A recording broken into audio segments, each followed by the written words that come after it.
Okay, hi, my name is Jenny. I'm a senior at Penn, and I'm planning to go to med school next year. So coming into grad night, I spent a lot of time thinking about what I was going to say because I already basically said a lot of things during Easter and how I met Christ and came to this community. So during a meetup with an underclassman, I remember complaining, I have no idea what to write. All I really want to do is just hear what everyone else has to say and their testimonies. And that's when it really hit me that this was the whole point.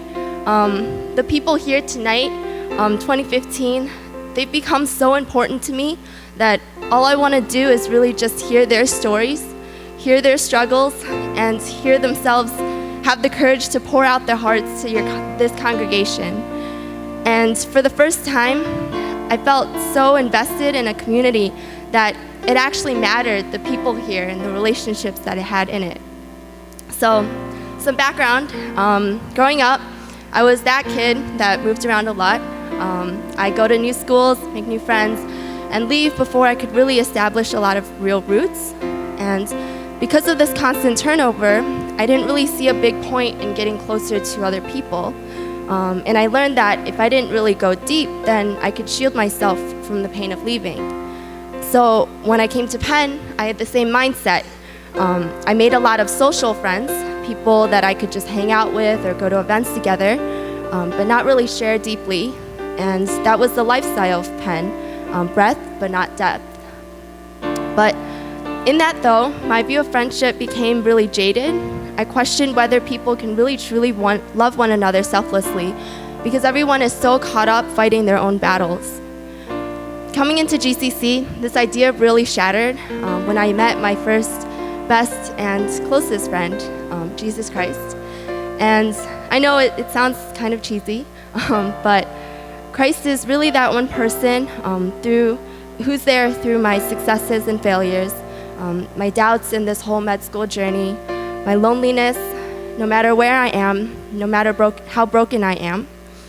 And because of that relationship, I started to really value deepening relationships with other people around me too. That Christ gave me these brothers and sisters here, not just to hang out, but really to try and imitate his perfect love for us with one another.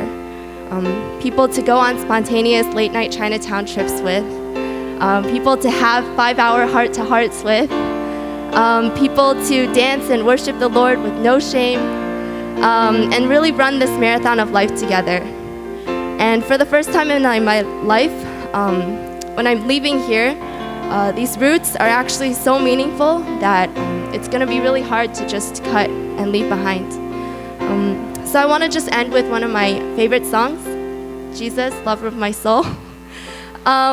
So I never really remember the lyrics or even the song title. But the lines, though my world may fall, I'll never let you go. The lyrics. My Savior, my closest friend, I will worship you until the very end. And it really touches me each time because I'm reminded of how Christ has and is and always will be my closest friend. And not only that, in these last 2 years, he's given me people to really reestablish my faith and friendships with. So I really just want to thank you guys all here tonight, not just really allowing me to meet Christ through this community, but to also meet each of you and really learn the value of community and real friendship. Thank you.